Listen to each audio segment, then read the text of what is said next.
Muy buenas noches, señores. Invito a todos ustedes a que ingresen al virtual del curso. Una vez que ingresen, notarán ustedes aquí en la semana 3 un archivo PDF llamado normalización. La normalización es una técnica complementaria a todo lo que habíamos visto a la fecha. Hasta antes de este curso habíamos visto modelado entidad de relación, que vendría a ser un tipo de modelado lógico de datos. Pero ahora, como es de esperar, debemos trasladarnos a un tipo de modelado que vendría a ser el modelo físico de datos. Implica, por lo tanto, ya no hablar de entidades y relaciones, sino eminentemente de tablas relacionadas. Cuando estamos hablando de tablas, ya deberíamos pensar en que las tablas que vamos a diseñar persigan una estructura óptima y eficaz. La normalización precisamente promoverá de que obtengamos una estructura óptima y eficaz. Explícitamente lo que se evita es la redundancia de datos. Como ustedes pueden apreciar en esta diapositiva, la normalización ayuda a evitar la duplicación innecesaria de datos, y esto lo vamos a ver con un ejemplo práctico en unos minutos. Cuando hablamos de duplicación innecesaria de datos, prácticamente también estamos hablando de redundancia de datos. Redundar, como seguramente se les viene a la mente, es hacer varias veces lo mismo. Ejemplo, si usted se aproxima a Incafarma, seguramente que le van a invitar a hacerse un cliente VIP. Pero para ello, le van a tomar sus datos personales. Sería el colmo o sería redundante de que cuando usted se aproxime a otra filial de Incafarma, le vuelvan a pedir el registro de sus datos. En ese sentido, pues estaríamos incurriendo en una anomalía, la anomalía de insertar nuevamente o por duplicado los datos. La normalización precisamente nos hace madurar en ese sentido para perseguir precisamente tablas estables debidamente relacionadas. Ahora, notarán que en esta diapositiva nos habla sobre las metas de evitar anomalías. Existen tres tipos de anomalías: anomalías de inserción, anomalías de eliminación y anomalías de modificación. Si ustedes notan, insertar datos en una base de datos es natural. Eliminar datos también es natural. Modificar o actualizar los datos es una actividad natural también. Pero cabe la posibilidad de que, por ejemplo, cuando insertemos provoquemos anomalías, o cuando eliminemos provoquemos anomalías, y lo mismo para modificación. Entonces el punto es cómo es de que de pronto cuando yo inserto datos genere anomalías. Ese es el propósito de esta sesión. El proceso de normalización es un proceso mecánico. Yo agradecería que de pronto estén sumamente atentos a la parte de desarrollo. La normalización consiste en el desarrollo de la aplicación de lo que se denomina formas normales. Notarán ustedes de que aquí estoy hablando de la primera forma normal, segunda, tercera. Existen hasta una cuarta y una quinta forma normal, pero normalmente vamos a quedarnos en las tres primeras formas normales. Para ello, está de más decirles de que vamos a utilizar los conceptos que ya habíamos tratado en el modelado entidad-relación. Es decir, esto de tener un identificador único, que en este caso vendría a ser la clave primaria, o también la definición de clave foránea, que también ya lo habíamos visto en lo que vendría a ser el modelado entidad-relación. Para comprender cómo es de que se generan anomalías, nos vamos a basar en un documento.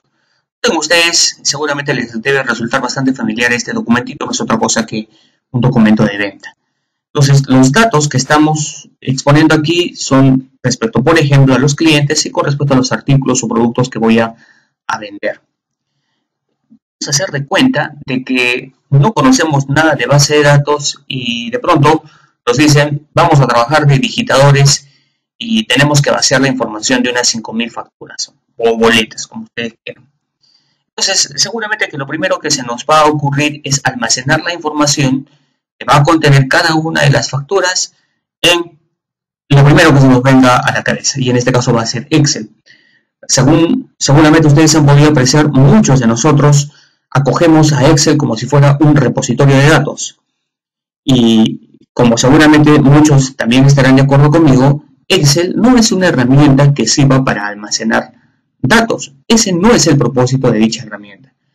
Fundamentalmente Excel es una herramienta para hacer explotación, para hacer un poco de diagramas, para generar algunos cuadros estadísticos a lo mejor, pero definitivamente lo que no es Excel es un repositorio de datos. Vamos a ver aquí qué cosa o en qué consiste la primera forma normal. Pero antes de ver la primera forma normal, voy a proponerles a ustedes que presten atención precisamente a una serie de interpretaciones de por qué es que se generan los diversos tipos de anomalía.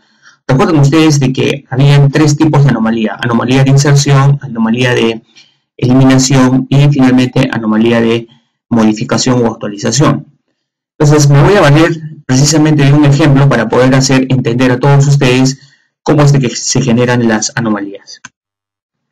Bueno, notarán acá que tenemos una factura, pero ya con algunos datos. Entonces, como les había mencionado, vamos a hacer de cuenta de que lo primero que se nos vino a la mente para poder almacenar la información fue Excel. Y con una serie de ejemplos prácticos voy a hacerles entender a ustedes por qué es que se generan anomalías.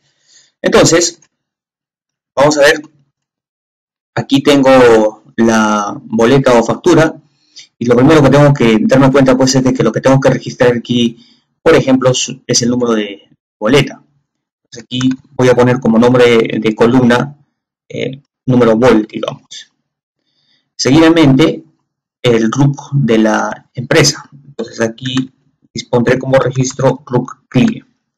Seguidamente, razón social, y el nombre de columna será RAS SOC. Seguidamente, dirección y teléfono. DIR teléfono. Luego, un dato que es importante es la fecha. Fecha.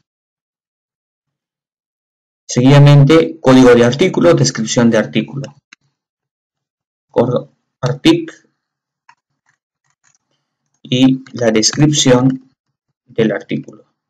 Luego está la cantidad y el precio unitario.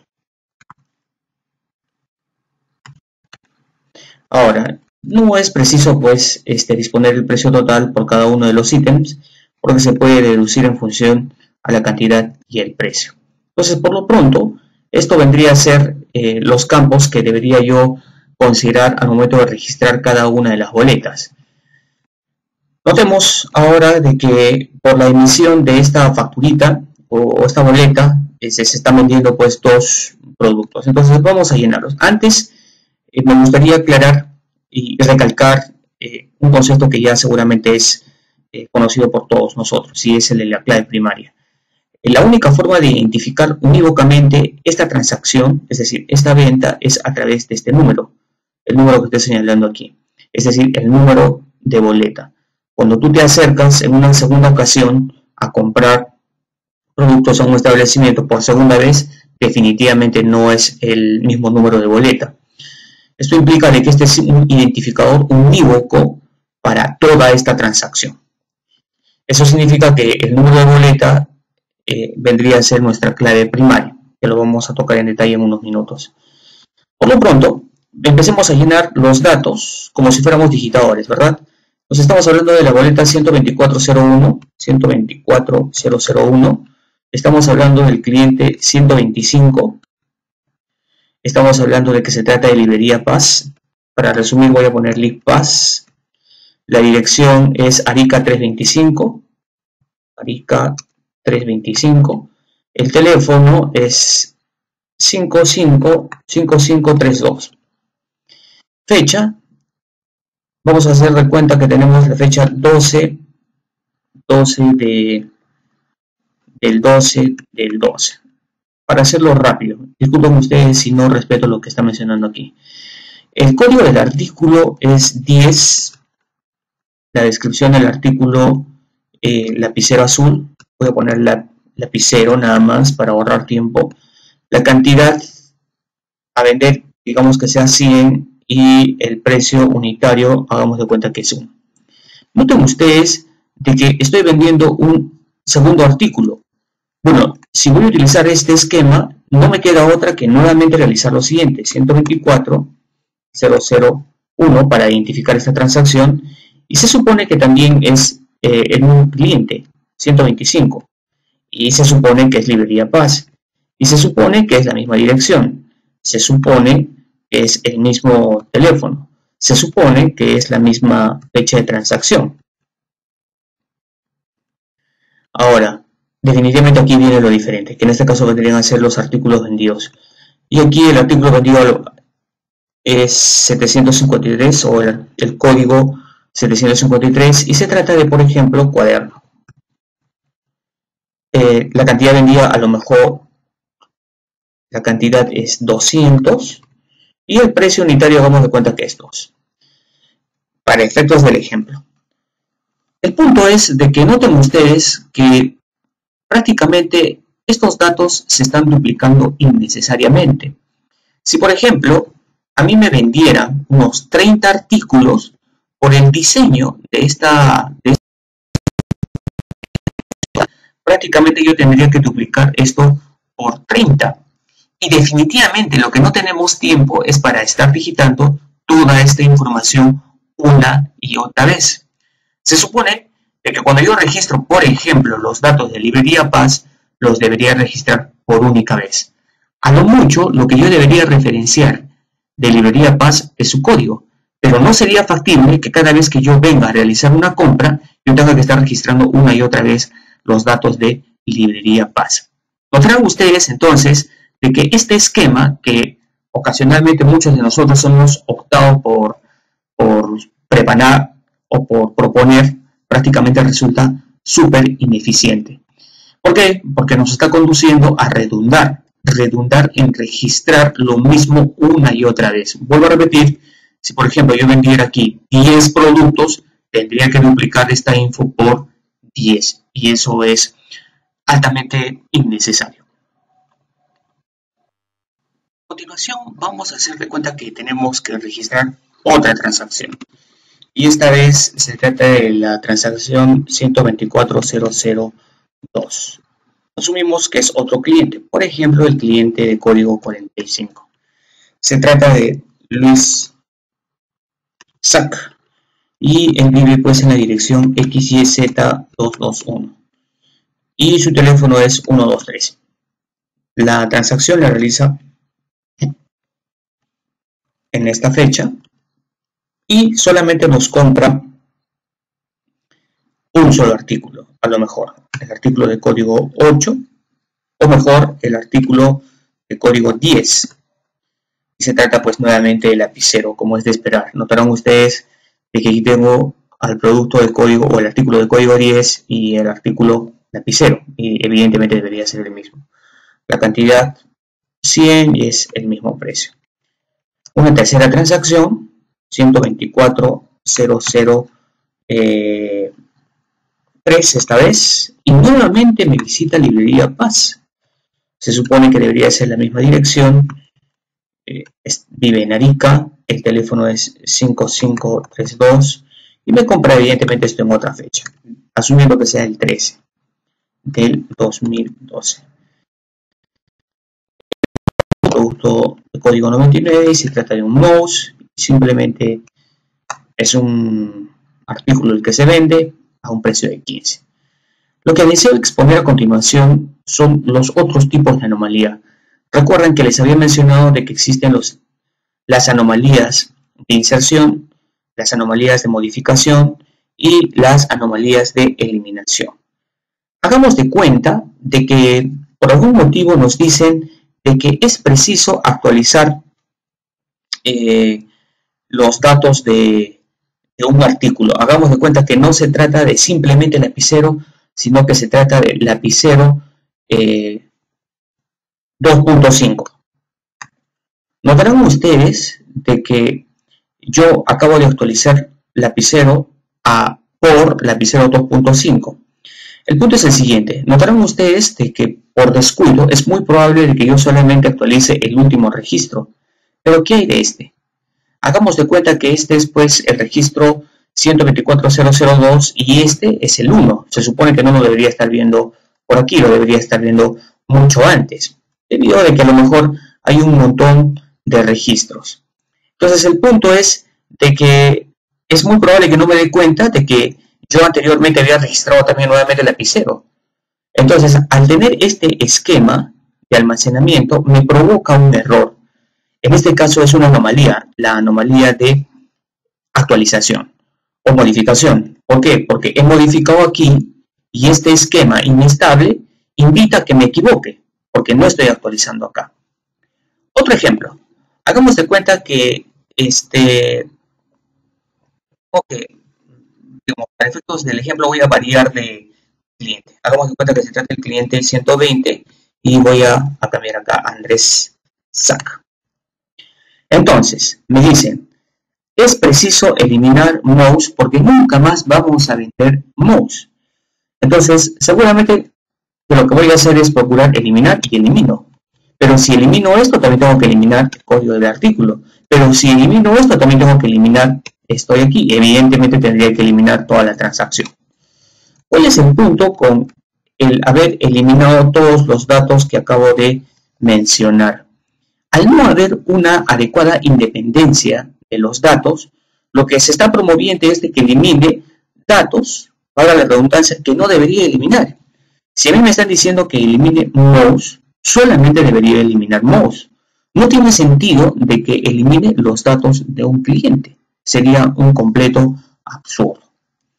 Con este ejemplo, señores, acabo de ilustrarles los tres tipos de anomalías que regularmente se dan por un mal diseño, asumiendo de que, por ejemplo, tú ves como una estructura óptima de almacenamiento el hecho de almacenar toda la información transaccional que pueden ustedes, por ejemplo, apreciar en la diapositiva que se les expuso hace unos minutos. Ahora que ya se expuso los diversos tipos de anomalías, vamos a ir a aplicar directamente lo que vendría a ser el proceso de normalización. Para ello, esta sección sería redundante. Vamos a hacer de cuenta que lo primero que se nos ocurrió fue diseñar este esquema de almacenamiento. El nombre de este esquema será, por ejemplo, boleta. Boleta. Ahora, este va a ser el nombre supuestamente de mi tabla, así que le voy a dar un formatito especial. Le voy a poner letra roja y a esto también le voy a dar un nombre especial. ¿Por qué? Porque recordarán ustedes de que este es nuestro identificador único. No es mandatorio hacer lo que estoy mencionando, pero para efectos de tener un claro control de lo que vamos a hacer, es preciso tener en mente los conceptos que ya habíamos aprendido. Recuerden ustedes de que en una boleta, por ejemplo, en esta boleta, el identificador unido con la transacción es el número de boleta, que sería el equivalente a nuestra clave primaria. Entonces, aquí estoy especificando quién va a ser nuestra clave primaria.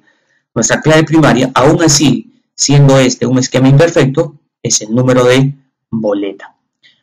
Volvamos a la parte teórica. Noten ustedes de que la primera forma normal te invita a eliminar atributos multivaluados. ¿En qué momento se dan los atributos multivaluados? Recuerden que si es que yo, por ejemplo, vendo unos 10 artículos, se multiplicará en esa misma cantidad estos registros. Entonces, lo que me está invitando la primera forma normal es de que divida, eliminar los atributos multivaluados y separando por grupos repetitivos. ¿Cómo hago? Entonces, en este momento ya estoy aplicando lo que vendría a ser la primera forma normal. Ese es el nombre técnico que se le da. Entonces, voy a disponer la etapa de esta forma y me invita a que separe lo que genera repetición. Lo que genera repetición es esta sección. Entonces me está invitando a partir esta sección, de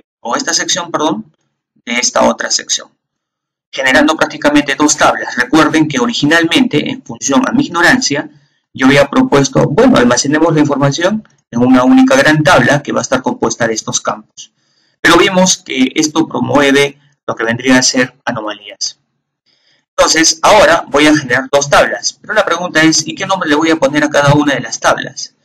Noten ustedes aquí, normalmente, cuando yo observo un documento de venta, siempre separo en dos partes. Esta primera parte que estoy señalando con el puntero del mouse, normalmente la llamamos cabecera. Esta otra sección, estoy señalando con el mouse, le denominamos detalle. Entonces, esta vendría a ser la cabecera y este vendría a ser el detalle. Ahora, noten ustedes de que el detalle prácticamente provoca de que se repita o se registre innecesariamente en nuestro esquema múltiples veces la misma información. Entonces, como nombre apropiado voy a poner por nombre cabecera boleta. Y a nuestra otra tabla le voy a poner por nombre de detalle boleta. Entonces, ¿qué campos va a tener cabecera boleta? Lo que no debería repetirse, es decir, desde este punto hasta este punto. Listo. Y detalle boleta contendrá el resto de campos. Listo. Ahora, noten ustedes. Voy a proponer un ejemplo y aplicar lo que vendría a ser la clave primaria y la clave foránea. La importancia de dichas claves. Recuerden ustedes, voy a poner un ejemplo cualquiera. Hagamos de cuenta que se acaba de generar la transacción 124 y se trata del cliente 55. Se trata de librería Paz. Asumiendo, este es un ejemplo. La dirección es X y es Z y el teléfono es 22, la fecha 333. Perdón, 12. Se vendieron dos artículos. El primer artículo es de código 14. El segundo artículo, el nombre del artículo vendido es W, la cantidad 2, el precio 1. Otro artículo vendido es 15. El nombre del artículo es Z, la cantidad vendida es 3, el precio es 2. Se vende porque se va a vender a otro cliente. Se trata de la boleta 125. El cliente a vender es 321. Se trata de Luis Sac, como ejemplo. La dirección es WR. El teléfono es 123 y se trata de la misma fecha. Y resulta que este cliente me compra solo un artículo. Entonces, digamos que me compra el artículo 10. La descripción del artículo es BWQ, la cantidad comprada es 2 y el precio es 21, asumiendo. Les pregunto a cualquiera, ¿cómo sé de que los artículos por esta transacción son estos dos? Podría ser solamente este, o podría ser estos dos últimos. ¿Cómo sé de que por esta transacción se realizó tan solo la venta de este artículo y no estos dos? Porque como ustedes pudieron apreciar, cuando yo generé estos artículos, cuando yo vendí estos artículos, fueron hechos a Librería Paz, no fueron hechos a Luis Sac. Notarán ustedes entonces a partir de la fecha la importancia del establecimiento de una clave foránea. Debería ser la misma.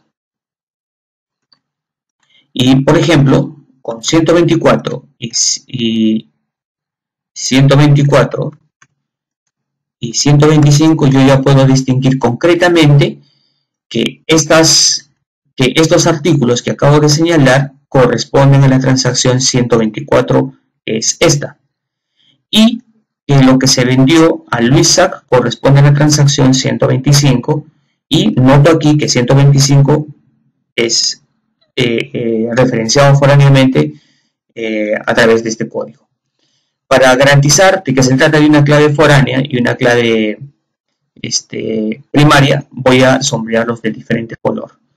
Recordarán ustedes de que, según teoría, una clave primaria no puede repetirse varias veces. Y eso es lo que se está respetando aquí. Aquí tengo por única vez registrada la transacción 124 y aquí por única vez tengo registrada la transacción 125. Foráneamente, referencio a 124, lo que me permite distinguir que estos artículos corresponden a esta transacción 124. Este artículo fue vendido con la transacción 125, que corresponde a la venta realizada a Luis Sac. Entonces, si es que yo voy a dividir la información en dos tablas, como ha sucedido aquí, tengo que garantizar de que exista aún la dependencia funcional entre ambas tablas.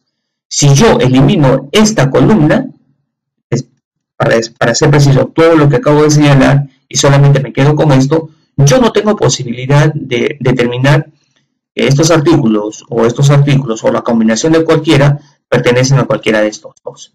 Pero desde el momento que yo defino lo que vendría a ser una clave primaria y una clave foránea, puedo relacionar apropiadamente los datos y no pierdo la consistencia. Recuerden ustedes de que la normalización no persigue eliminar la redundancia. Lo que promueve la normalización es tener redundancia, pero tener un tipo de redundancia mínima que posibilita la estabilidad del modelo, fundamentalmente que las tablas estén debidamente relacionadas. Dado el ejemplo, elimino los datos que ya no son necesarios para simplemente quedarnos con tablas. Concluimos entonces de que este modelito es mucho más eficiente que este modelo.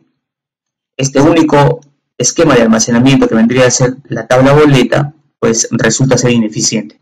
Pero cuando yo divido la tabla de esta boleta en dos tablas, como ustedes pueden apreciar, resulta ser más eficiente. Pero, aún así, promueve cierto tipo de anomalías, y es la anomalía de inserción. ¿Por qué? Porque, por ejemplo, cuando a mí me inviten a registrar o a generar, por ejemplo, una nueva boleta, ejemplo, estoy emitiendo la boleta 12, se trata del cliente de código 12, perdón, 21.3, digamos, se trata de LibPass. De pronto viene otro cliente, se emite la boleta 13 y se emite la boleta pues al cliente 1, 2, 3. No existe otra cosa o otra forma que si es que fuera a visitarnos nuevamente librería Paz, nuevamente generar, por ejemplo, la boleta de código 14 y se trata pues del cliente 213 y nuevamente tendría que tipear libpax. Entonces, ¿qué podemos hacer? Y lo mismo sucede con los códigos y descripción de artículos. Tendría que estar registrando una y otra vez los artículos. Y recuerden de que lo que no deberíamos hacer es generar redundancia. Y prácticamente ya sea por nuestra cabecera de boleta y por nuestro detalle de boleta, estamos promoviendo anomalías. Y eso es lo que no deseamos realizar. Entonces, si bien es cierto, mi modelo ha mejorado, pero no del todo. Lo cual invita entonces a examinar qué cosa es lo que tengo que hacer a continuación. Y a continuación tenemos que aplicar lo que se denomina la segunda forma normal. Y menciona que nos deberíamos concentrar en las dependencias funcionales. ¿Qué significa una dependencia funcional? Si yo les dijera que una boleta consiste eminentemente en el registro de los datos del cliente y no, es decir, hagan de cuenta que imaginariamente esta zona en el documento no existe. Es decir, la razón de ser de mi negocio es vender, pero cuando emito una boleta yo no registro estos datos. Entonces, ¿qué sentido tendría solamente registrar los datos del cliente a quien le estoy vendiendo? No tendría ningún sentido. El aspecto funcional de este documento precisamente se encuentra en su detalle. La segunda forma normal te está invitando a que te concentres en las dependencias funcionales. Las dependencias funcionales no se encuentran en la boleta.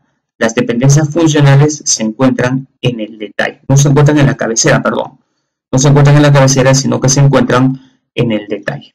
Entonces, la segunda forma normal te invita a que te concentres en en los aspectos funcionales. Segunda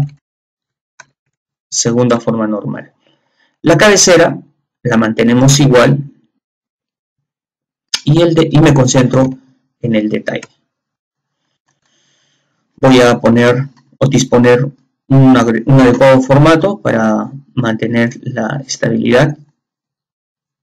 Esto simplemente es un aspecto de forma, no hay ninguna regla en este sentido. Bueno, volviendo al tema, nos manifiestan que en la segunda forma normal debería concentrarme en el aspecto funcional. Si yo les preguntara a todos ustedes, ¿perciben ustedes que sea posible independizar en una tabla aparte una entidad propia?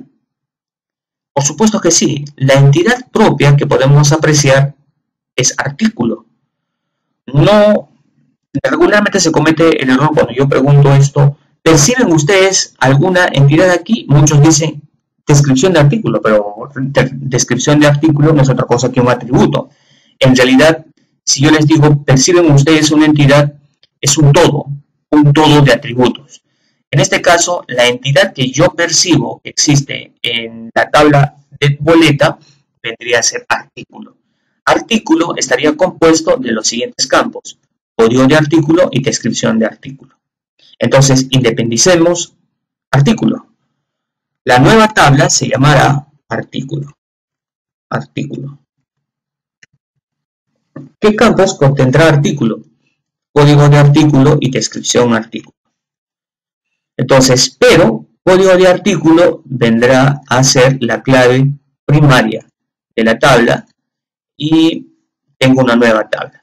¿Y cómo queda finalmente de boleta? Bueno, solamente referenciando en términos de clave foránea.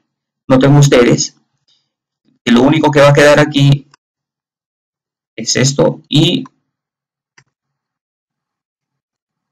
tengo ya debidamente independizada las tablas. Notemos, originalmente yo tenía una única tabla llamada boleta. Con la primera forma normal independicé en dos tablas, pero las dos tablas todavía no eran sinónimo de garantías de estabilidad. Entonces lo que hicimos es seguir dividiendo y esta tabla se dividió en dos tablas, que vendría a ser artículo. Detalle boleta depende del artículo, porque la tengo aquí como clave primaria. Por lo tanto, esta vendría a ser la clave foránea. Noten ustedes de que, por ejemplo, para que ustedes entiendan, concentrándonos solamente en el detalle boleta, hagamos de cuenta que tengo el artículo 12 y se trata de papel, y el precio es, digamos, 21. Tengo el artículo registrado 15, se trata del lápiz y este vale un sol. Entonces hagamos de cuenta que por arriba, pues en el cabecera boleta, pues ya hemos vendido y hemos registrado los datos de un cliente y hemos generado un número de boleta y la boleta es 123. El código de artículo supuestamente es 12. Yo ya no tengo que tipear aquí papel, porque eso ya se registró por única vez en la tabla artículo. Lo único que solicito o consulto es cuánto quiere comprar el cliente y hagamos en cuenta que es 12. Y asumimos de que con el precio va a seguir referenciando a este, ¿no? Y en este caso va a ser 21. El otro artículo vendido con la misma boleta es, digamos, 15. La cantidad vendida es 1 y el precio es 1. Nos damos cuenta que se vende otro artículo en la misma transacción, al mismo cliente, y el artículo es 10. La cantidad es 21 y 1. Pregunta, ¿de dónde salió este 10? Es imposible que yo permita el registro porque 10 no existe aquí. Si de alguna u otra manera, por ejemplo, yo quisiera saber quién es 12, me voy a la tabla artículo y busco quién es 12 y se trata de papel. Si busco quién es 15, notaré que se trata de lápiz. Pero si busco 10, noto que no existe dicho registro. Por lo tanto, esto genera una confusión. Pero para eso existe el concepto de clave primaria y clave foránea. Excel, si ustedes manejaran su información en Excel, precisamente no te alertaría de este problema. El manejador de base de datos Access sí te posibilitaría, por lo menos, que te transmita un mensaje apropiado que estás cometiendo un error. Entonces, con este ejemplito estoy exponiendo a todos ustedes cuál es el propósito de una clave primaria y una clave foránea. Listo. En una siguiente etapa, noten ustedes de que me concentro en boleta. Pregunto, ¿este será un modelo estable? Recuerden de que yo había partido con una falsa premisa o una falsa perspectiva de que este es el modelo más adecuado para poder almacenar la información de las ventas. pero me di cuenta que conducía a anomalías, las que ustedes ya conocen. Entonces, luego de dividir esto en dos tablas, aún tenía yo un tipo de anomalía fundamentalmente en el aspecto funcional. Y noté de que, bueno, esto todavía me conducía a la generación de anomalías, fundamentalmente la fixación, y vi por conveniente independizar la entidad artículo en una tabla independiente. Y me quedo y mantengo la relación. Pregunto, ¿notan ustedes de que, por ejemplo, en cabecera boleta se persista en provocar una anomalía de inserción? Pues es así. Es cierto, se provoca una anomalía de inserción. ¿Por qué? Porque una y otra vez voy a estar registrando los datos del cliente. Se supone que yo debería registrar los datos del cliente por única vez y no hacerlo una y otra vez. Por lo tanto, todavía este modelito es ineficiente. Entonces, es aquí que entra a tallar lo que vendría a ser la tercera forma normal. Y lo que te indica es de que te concentres en las dependencias transitivas. Las dependencias transitivas, bueno, se va a dar en el aspecto no funcional del documento, en la tabla, boleta en este caso, capboleta. Entonces, si yo les preguntara a ustedes, ¿cabe la posibilidad de que tú independices una entidad en la tabla capboleta? Seguramente muchos dirán, cliente. Cliente estará compuesto de los siguientes atributos: root cliente, razón social, dirección y teléfono. La fecha es la transacción. La fecha no es un atributo del cliente, la fecha directamente es un atributo del documento boleta, en este caso de cabecera boleta. Por lo tanto, genera lo que vendría a ser la tercera forma normal. Tercera forma normal. Y voy a independizar cliente. Voy a tener entonces una tabla llamada cliente. ¿Qué campos va a tener cliente? Van a tener estos cuatro campos. Este campo vendrá a representar la clave primaria de la tabla cliente.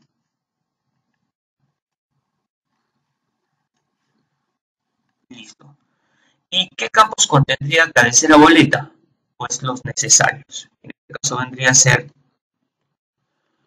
cabecera solamente dos campos. Pero ¿cómo mantengo la referencia con respecto al cliente? Gracias al grupo. Es decir, vamos a hacer un ejemplo. Pero antes voy a definir el formato que me permite entender de que si es que yo veo este color con respecto a este color, significa que este es foránea y esta es la primaria. Ejemplo, si yo tengo registrados, por ejemplo, el cliente 123, se trata de librería Paz con dirección tal y teléfono tal, yo cuando ya empiece a hacer una transacción, solamente tengo que referenciar al cliente. Los datos de librería Paz, la dirección y el teléfono los registré por única vez en cliente, lo cual comprenderán ustedes de que estoy evitando ampliamente la anomalía de inserción. Finalmente, quedo con artículo y detalle boleta. Una pregunta que regularmente hago es ¿cuáles son las tablas independientes y cuáles son las dependientes? Todas aquellas que tienen por lo menos una clave foránea son tablas dependientes de alguien. En este caso, la tabla capboleta es dependiente de la tabla cliente. La tabla detBoleta es dependiente de artículo y al mismo tiempo detBoleta es dependiente de capboleta. Pero capboleta no es plenamente independiente por tener una clave primaria. Al tener una clave foránea, está dependiendo de la tabla cliente. Finalmente, estimados, noten ustedes de que partir de este modelo me provocaba una serie de anomalías. Así que tuve que pasar por la primera, tuve que pasar por la segunda, tuve que pasar por la tercera forma normal.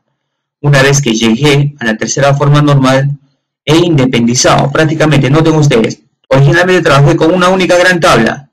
Ahora, ¿cuántas tablas tengo? Tengo 4 tablas. Pero el tener o el haber dividido la información en 4 tablas no implica que haya perdido estabilidad. Todo lo contrario, es mucho más estable.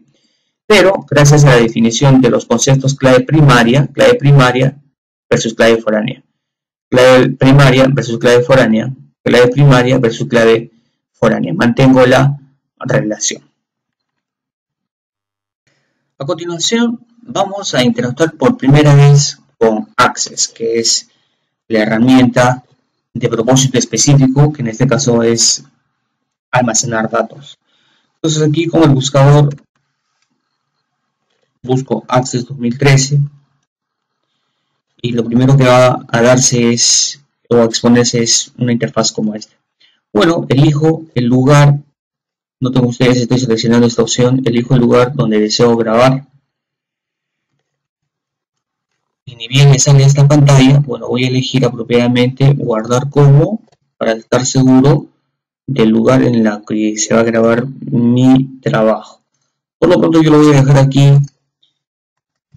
Voy a poner por nombre a la base de datos caso 0, porque es el caso básico. Habilito si es que ameritara. Voy a tomar como referencia mi proceso ya normalizado. Recuerden que no podría yo crear una tabla como esta en Access debido a que es completamente ineficiente. Tampoco podría hacer esta porque todavía es ineficiente. No podría hacer de esta porque todavía es ineficiente. Finalmente me doy cuenta que este es mi modelo completamente eficiente, por lo tanto voy a tomar como referencia la tercera forma normal para crear respectivamente mis tablitas. Entonces me remito a Access y me voy a la ficha crear. En la ficha crear selecciono la opción tabla. Pero esta vista no es tan amigable, así que voy a elegir la vista apropiadamente y es la vista diseño. El nombre de tabla que voy a empezar a crear es cliente. Entonces aquí dispongo cliente como nombre de tabla. Ni bien aparezca, ni bien digite el nombre de tabla y presione aceptar, va a emerger esta interfaz. Noten ustedes aquí una particularidad, y aquí tiene que ver con los conceptos de base de datos que ya habíamos hablado, y en este caso es el concepto de clave primaria y clave foránea. Una clave primaria se habilita o se deshabilita con este botón, aquí en pantalla, clave principal. Entonces, ¿requiere nuestra tabla cliente una clave principal o una clave primaria? Pues por supuesto que sí, rook clie. Entonces mantengo la clave primaria y el nombre de mi tabla será rook. Voy a poner en la primera letra mayúscula rook cliente. El tipo de dato es el tipo de dato en sí que voy a utilizar. En este caso va a ser número. Lo voy a definir por defecto como entero largo. No voy a hacer mayores variaciones. El otro campo es razón social. Entonces aquí agrego ras_soc y el tipo de datos si es texto. Y aquí voy a dar una longitud mucho más apropiada y en este caso va a ser 100. Luego dirección y finalmente teléfono. Dirección también va a ser de texto. La longitud es a criterio, buen juicio, 100 y aquí PDF. Seguramente muchos estarán pensando, bueno, elegiré pues número. Pero recuerden que en ocasiones a veces cuando uno registra un número telefónico está separado por guiones. Al estar separado por guiones ya no es un simple número, ¿verdad? Se trataría de texto. Pero la longitud definitivamente no sería 100. Voy a poner apropiadamente 20 como longitud. Vuelvo a repetir, buen juicio ante todo. Una vez que genero los campos y defino mi clave primaria, si es que lo necesitara, grabo los cambios. Entonces simplemente cierro aquí, guardo los cambios, sí, y noten ustedes que ya tienen su primera tabla creada en Access. Vamos a continuar con cabecera boleta. Nuevamente me voy a crear tabla. Esta interfaz no es la mejor. Elijo la opción vista diseño. El nombre de tabla va a ser boleta. Acepto. ¿Requiere clave primaria? Sí, número de boleta, así que mantengo la llave. Recuerden que mantengo número bol. El tipo de dato no va a ser autonumeración, sino sencillamente el número. Lo defino como entero largo. Y fíjense aquí, ya voy a referenciar rook clie y el tipo de datos va a ser número. No hago mayor variación porque recuerden que cuando he creado la tabla cliente, cuando definí rook clie fue número y fue un entero largo. Entonces, cuando estoy definiendo la clave foránea, también tendrá que ser número entero largo. Si yo defino texto, no va a haber compatibilidad y me va a generar una serie de errores al momento de relacionar. Y finalmente fecha. Y aquí sí tienen ustedes un tipo de dato especial que en este caso es fecha hora. Así que lo dejo tal cual. Y ya tengo mi segunda tabla. Voy a crear mis otras dos tablas. Artículo, en vista diseño. Artículo. Los campos son código artículo, descripción y precio. Artic, número, lo defino como entero largo. Luego la descripción será texto. La longitud es muy extrema, 255. Lo voy a definir como 100 y finalmente tengo precio. El precio sí es un tipo de dato numérico, pero definitivamente no podría ser un entero. Aunque sí, pero normalmente los precios pueden ser reales, pues, ¿no? Entonces, tienen ustedes un campo aquí, fíjense que es decimal. Es decir, que va a ser un tipo de dato real. Ya tengo mi tercera tabla creada. Y finalmente voy a crear la tabla de boleta. Crear tabla, en vista diseño, de boleta. ¿Acepto? Y aquí noten ustedes, det boleta requiere clave primaria, no, por lo tanto deshabilito aquí y veo de que está vinculado con número bol. Entonces aquí número bol. Tipo de dato, número, como lo había definido en la clave, perdón, en la tabla cas boleta.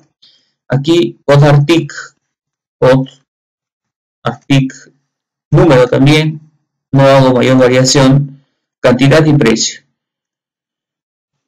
Voy a definir cant, número, este sí lo dejo como número entero largo, y luego precio, es un número evidentemente, pero no es un número entero, sino un decimal tal cual como en artículo.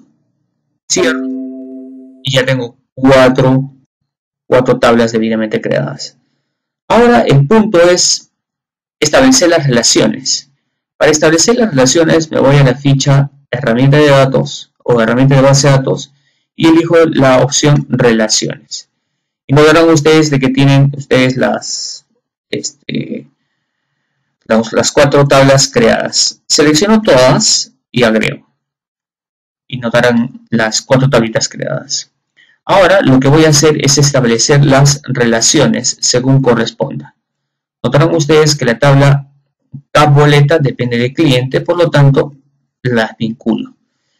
En este caso, det boleta depende del número de boleta y al mismo tiempo depende de artículo. Para poder establecer las relaciones es muy sencillo. Lo único que tengo que hacer es aproximarme a la tabla independiente y esforzarme, entre comillas, con el mouse, como si procurara arrastrar el campo root cliente a la tabla cas boleta. Inmediatamente va a emerger esta interfaz. Notarás que ya estoy vinculando dos tablas, cliente y cas boleta. Y habilito esta opción que es exigir integridad referencial y le doy clic en crear. Y noten ustedes de que se va a establecer esta relación. En relación a la tabla cas boleta y det boleta voy a hacer lo mismo. Voy a esforzarme en procurar relacionar según corresponda número de boleta con número de boleta. Suelto y agrede voy me olvidé, digamos, y no habilito esta opción y defino la relación. Notarán ustedes que hay una diferencia. Si ustedes notan aquí el símbolo, el carácter 1 y el símbolo finito, significa una relación de 1 a muchos. Aquí no tengo esa perspectiva. Entonces lo que puedo hacer es eliminar, y para eliminar es muy sencillo, selecciono, botón derecho y elimino. Me pregunta si deseo eliminar, le doy clic en sí. Luego establezco el vínculo. Número de boleta y establezco exigir integridad referencial y creo. Lo mismo con artículo con respecto a det boleta. Y exigir integridad referencial y crear. Listo.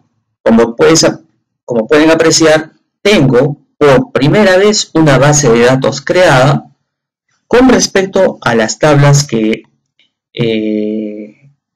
se han generado, pero a raíz de un proceso de normalización. Y este proceso de normalización se generó a raíz de un documento de venta que oportunamente se los había expuesto cuando les mostré pues el documentito de boletita de venta, que en este caso vendría a ser este documento. Ustedes están apreciando en pantalla este documento. Este documento, digamos, en términos físicos, para poder almacenarlos en base de datos, tuve que haberlo descompuesto en 4 tablas que de ninguna manera conduce a anomalías, como les había mencionado. Cierro el clic en sí, tengo todavía las boletas. En caso quiera ver nuevamente las relaciones, me voy a herramientas de base de datos y respectivamente relaciones, sin ningún problema. Está guardado y así que vamos a proceder a realizar un segundo ejemplito.